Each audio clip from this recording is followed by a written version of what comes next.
130 miles southwest of Paris, and a few minutes motoring time out of the old city of Le Mans, is the Circuit of the Sarthe.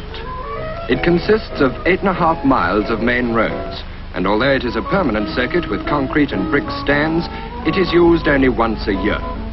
In the middle weekend of June, the Circuit of the Sarthe becomes the focal point of interest for the motoring enthusiasts of the world. It is the scene of Les 24 Heures du Mans. A very special motor race, this. Not only does it last for 24 hours, but it is run according to a strict code of rules. For instance, all competing cars must use the same pump fuel, hence the huge petrol installation feeding the fuel lines to every pit. A car can only be refueled after each 32 laps or 268 miles. Otherwise it is disqualified, and all the genius put into its design and the toil and concentration of the men who drive it and manage it from the pit is wasted.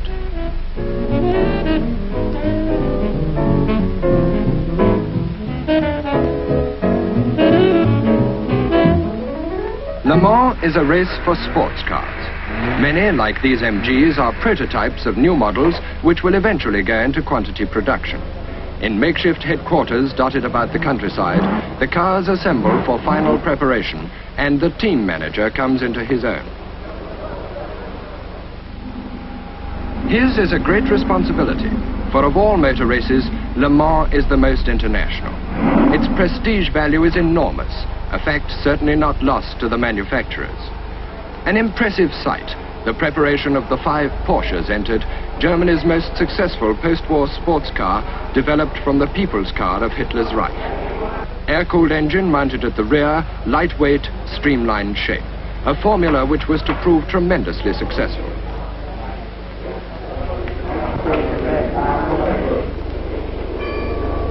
Now, in the city itself, the mood of the race becomes apparent. There's an unofficial headquarters at Le Mans, and needless to say, it's a cafe restaurant. With 5 days to go to 4 o'clock on Saturday, faces seen year by year begin to reappear. The MG boys take time off from their stable, and Ted Lund, as a reserve, wonders if he'll get a drive or not. Jack Fairman of Bristol knows he will, and can sign his autograph against his picture in the printed program. Beckard and Gatsonides of Monte Carlo fame. Rolt of Jaguar, Freeman of Dunlop, and Gerald Lascelles, who's fond of motoring.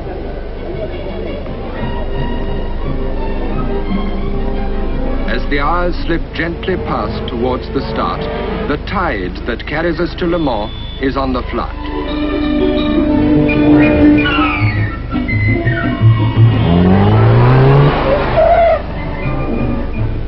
Now, here's an annual problem in that crowded square. After you, chum? Non, après vous, monsieur. Car enthusiasts of all nations. A young Parisian couple, and from London, young film actress Susan Stephen with her husband Larry Ward. Spirits are high and courtesy abundant, for now Le Mans is all in festive mood. So long, chum. See you at the circuit. By Thursday afternoon, even the drivers are buying programs. Meanwhile, the practice times are front-page news in all the papers, and the race is the topic of conversation at every table and bar in town. You don't have to know the language, so long as you know that the hippodrome is a point on the circuit and not a theatre.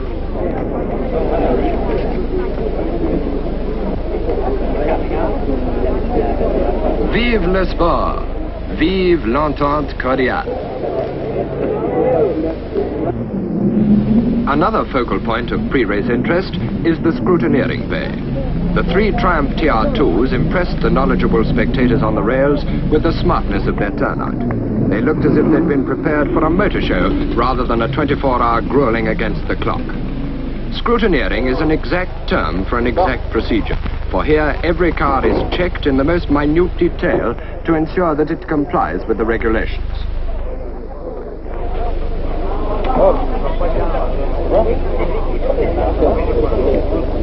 The officials of the Automobile Club de l'Ouest are highly qualified experts at the job. Cars are entered in classes according to their engine size. There's a handicap section calculated on capacity too, and all this must be checked. Alfred Neubauer, team manager of Mercedes, enters the lists. Behind him, Pierre Levesque. Only once before, in 1952, had Mercedes won here. But the new Merc had already won the Mille Miglia in the hands of Sterling Moss. And for this race, Moss was to share the wheel with world champion Fangio of the Argentine. Against the Germans, Jaguar. Mike Hawthorne heading the team with Rolton Hamilton, who won in '53 and were second in '54. Millionaire sportsman Briggs Cunningham from the States had also entered a Jaguar with a car of his own construction. And Johnny Clay's Belgian entry brought the Jaguar strength to 5. The 4.4-litre Ferrari was to head the Italian attack, and the moment of dispute drew nearer hour by hour.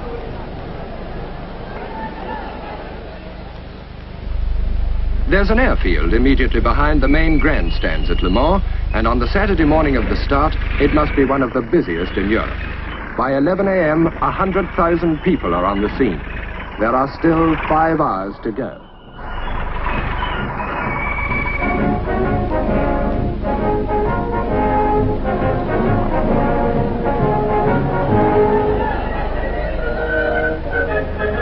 In the town, every hotel and spare room in private houses has been booked up months ago. Far simpler to spend the 24 hours in the open, particularly if you haven't got a car.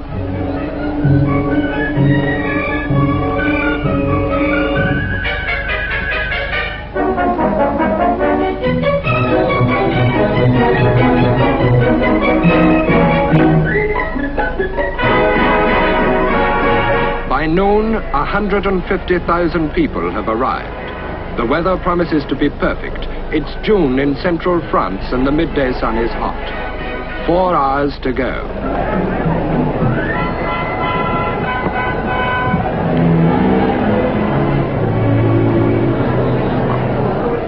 There's certainly no need to hurry over lunch. It's difficult to concentrate on eating after the race has started. That's still in 3 hours' time. And the crowd is now up to the 200,000 mark. Now there's a separate buzz of interest as each car swings in from the paddock to splutter and blast its way gingerly through the crowd towards the pit. The Mercedes are pushed in, led by the Fangio Moss car.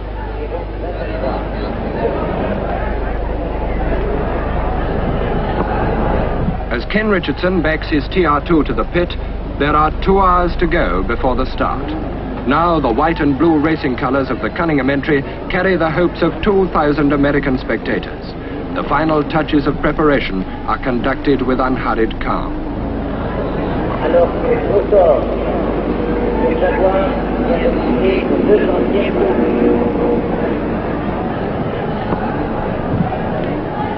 Spare parts and tools to be used during the race must be carried in the car. They are officially checked and an inventory is made. The Bristol is expected to cover about 2,000 miles during the race. Cars may change their tires, of course, but every wheel change means a loss of time. Time means distance, and Le Mans is won on distance covered. The car must be kept lapping on the road and lapping fast. There is only an hour and a quarter left before the start.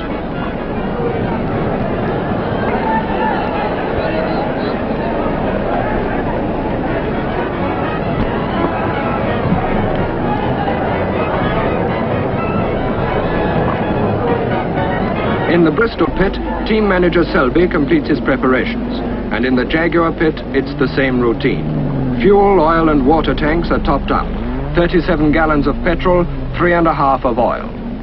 Then the tanks are officially sealed, and those seals can only be broken at the pit by the marshal, and that only after the car has completed 32 consecutive laps throughout the race.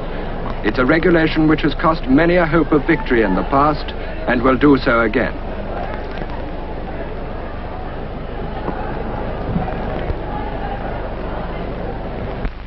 Now there are 45 minutes to the start, and most drivers would rather chat than be alone. But any anxiety they may feel is well concealed, and Tony Rolt and Duncan Hamilton leave their final briefing in characteristic form. Parnell and Collins of Aston Martin keep an eye on Malioli of Ferrari.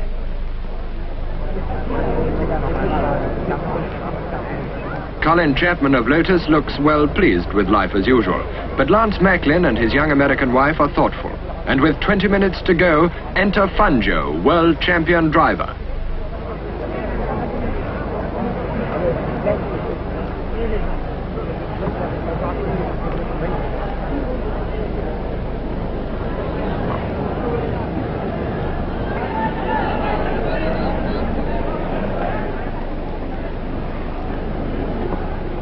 The gendarmes have cleared the pit area of pass holders. The rest of the road is empty. 10 minutes to go.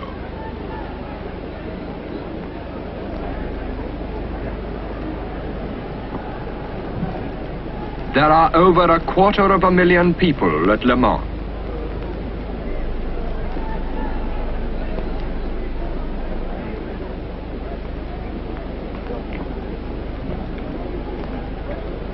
With the cars lined up by engine sires and parked in echelon, their motors silent, drivers begin to take up station opposite. There are 5 minutes to go. Pit gallery, counters, stands and terraces to the rails are jammed. 2 minutes to go. The crowd grows quiet. All eyes focus in one direction on one man who holds a flag. 1 minute, 45 seconds, 30, 15.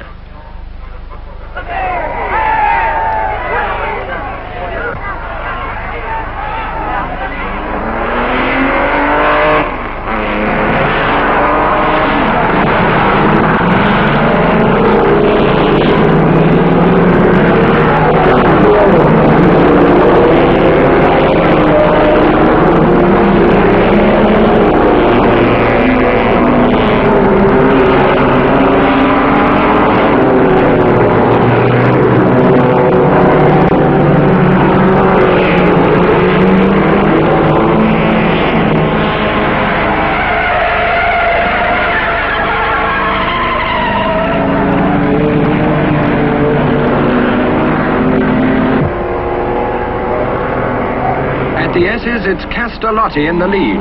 Jaguars, Hawthorne and Bowman, third and fourth.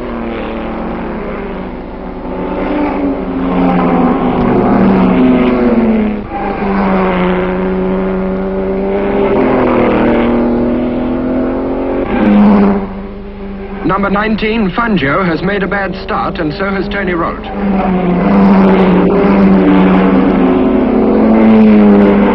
Tête Rouge and still Castellotti's Ferrari.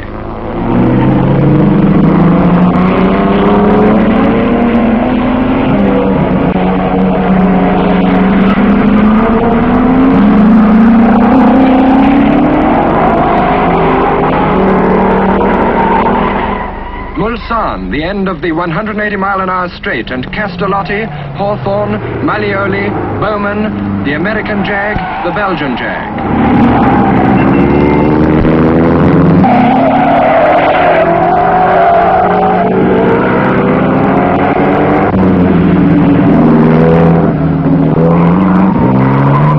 Now the 2 liters through the same corner.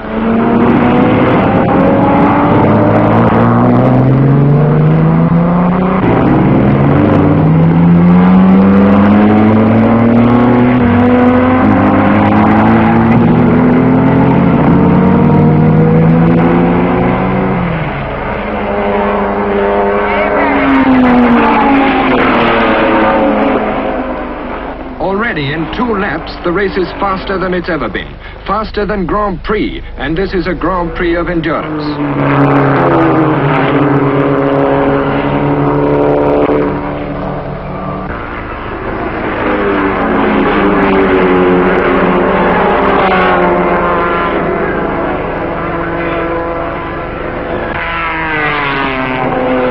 Castellotti's knocked a second off Gonzalez' record at 117.49 miles an hour, but Hawthorne's number 6 is holding him. Fangio has caught Malioli and now clips a further second off the new record, while way down in the field the TR2s and MGs start to mix it.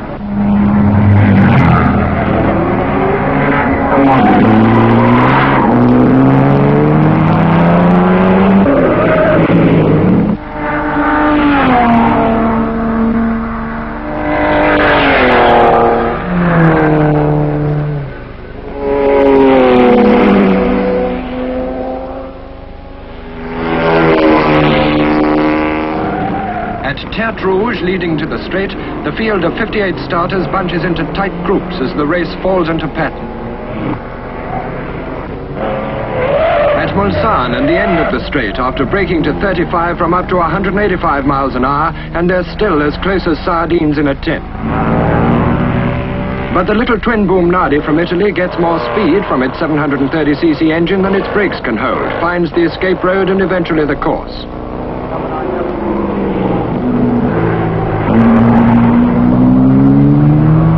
After 50 minutes, Hawthorn leads Fangio by that much, and they're trying.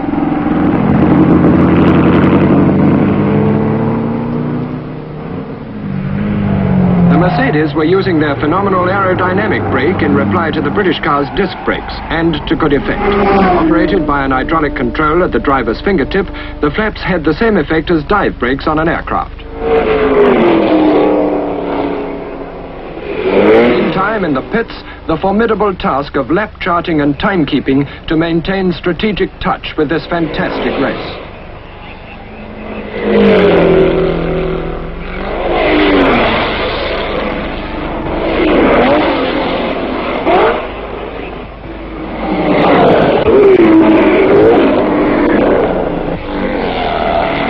By now, the race average was faster than the previous year's record for a single lap, and Jaguar and Mercedes had come to grips. At 6 o'clock, after 2 hours racing, the order was Fangio and Hawthorn constantly changing position, followed by the Ferraris of Castellotti and Malioli, the Mercs of Kling and Levesque, and the Jaguars of Phil Walters, Tony Rolt and Don Bowman. Number 33, Peter Collins' Aston Martin, was chasing teammate Salvadori in 12th place.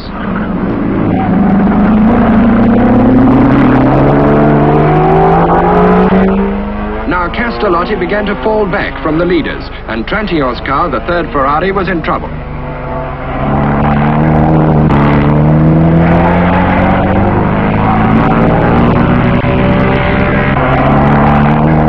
The time was now coming for the fastest cars to refuel, for already several had completed the necessary 32 laps.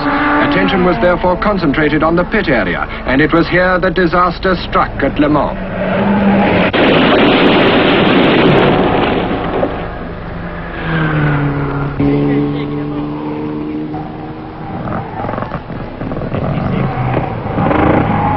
As Pierre Levesque's Mercedes blazed at the roadside, it was impossible to realize that during those 3 stark seconds, so many people had died and were injured in this catastrophe. The race went on, and the Jaguars of Clays and Hawthorn, as well as Kling's Mercedes, were at this time in the pits. Opposite was the shattered wreck of Lance Macklin's Austin Healey, which Levesque's Mercedes struck, and that wreckage had to be moved.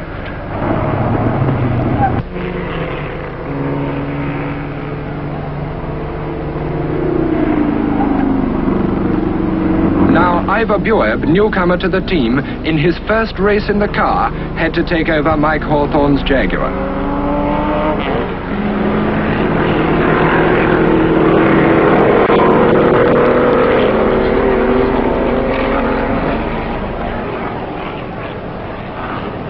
Precisely what had happened, no one knew, though many were ready enough to talk. Moss, taking over from Fangio, had the Mercedes in the lead.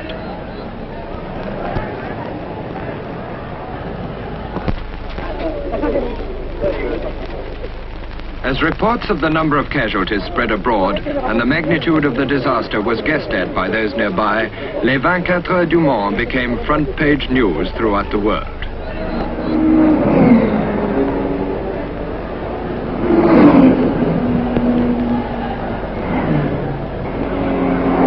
At 8 p.m., the Fangio-Moss Mercedes led the Hawthorn-Bueb Jaguar by a lap. Malioli's Ferrari was third, Castellotti out of the hunt. The Jaguars of Hamilton and Bowman fourth and fifth, and Musset's 3-litre Maserati had displaced the other Merc, while Les Brook had come to grief at Arnage. Communication with the outside world became difficult. The telephone lines were jammed, but the authorities were calm and efficient.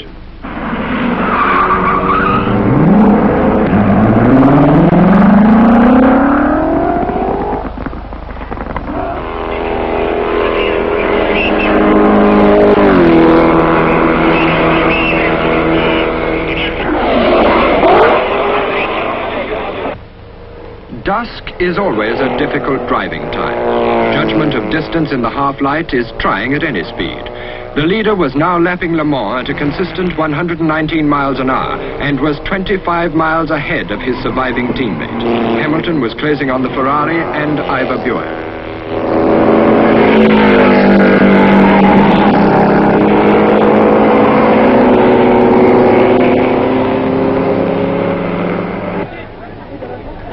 Clays brought the Belgian Jaguar to the pit in good order, but the other private entry, Cunningham's, was beginning to show signs of wear.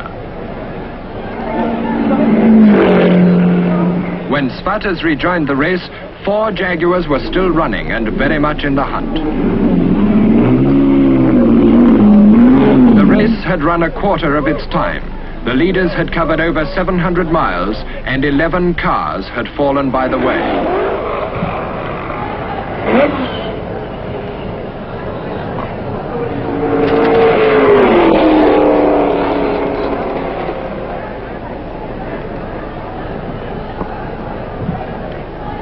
Over the pits, the scoreboard revealed the facts.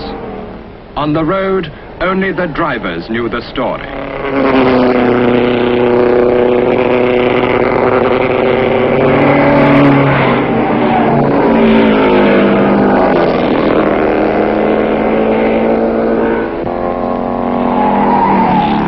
But Le Mans remains a public holiday, and the vast majority of people there had yet to learn what had happened in the pit area.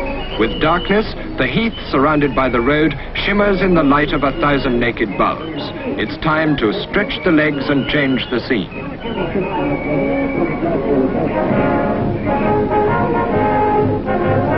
Wheels within wheels, indeed.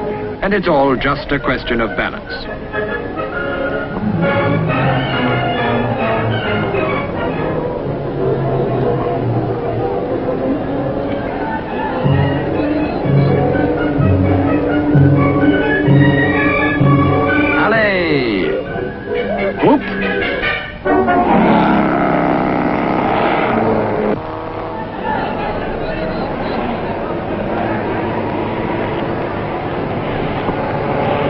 At 2 a.m. there are 36 cars left in the race and the Ferraris are all out.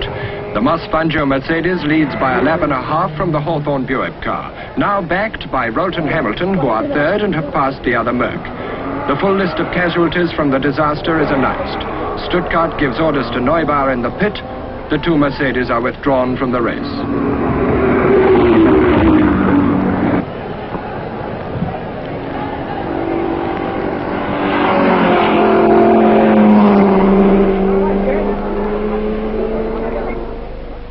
At first light, Tony Rolt is ready.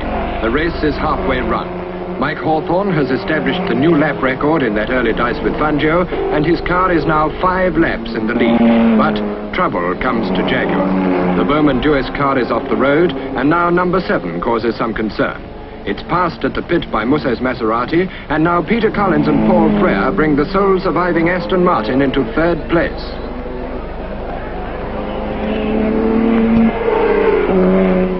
Rise and shine, boys. There have been some changes made.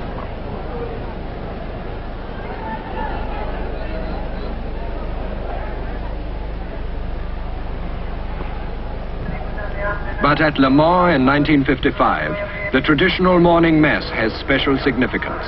And later, both Roman Catholics and Protestants join in prayer.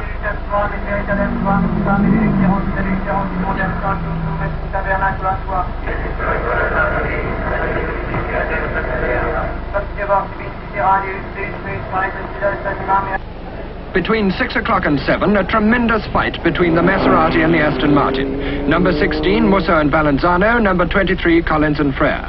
The Aston got within 10 seconds of second place and then fell back.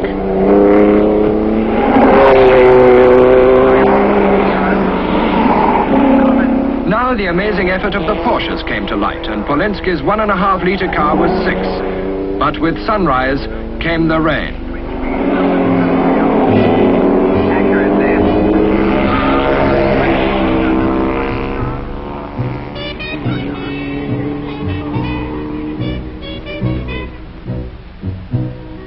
Water, rubber dust and oil combined to make the circuit like a skating rink. and still the leader reached 180 miles an hour along the straight and slithered through the curves to lap with the same cool constancy as in the dry.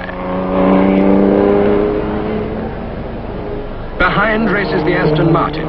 Only seconds separated it from the intruding Italian Maserati, which itself was closing on the leading car.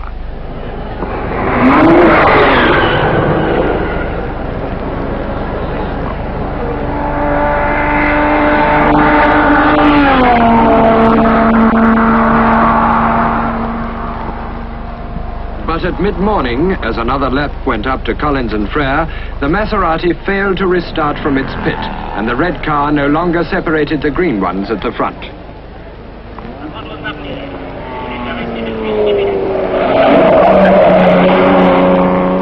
At noon on Sunday at Le Mans, it is difficult to realize that there are still 4 hours to go. The Hawthorne Buick Jaguar led by over 30 miles. Behind, the Aston Martin, then Clays and Svatas. The Bristol team remained intact, dominating the 2-litre class, but the 5 Porsches seemed unassailable in the 11 and 1500 classes.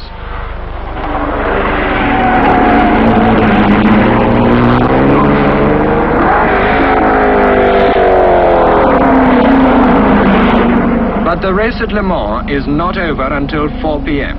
And with 2.5 hours to go, there was concern in the Bristol pit. First, second and third places in the class for the second year running were at stake. Peter Wilson at the wheel reflects team manager Selby's anxiety.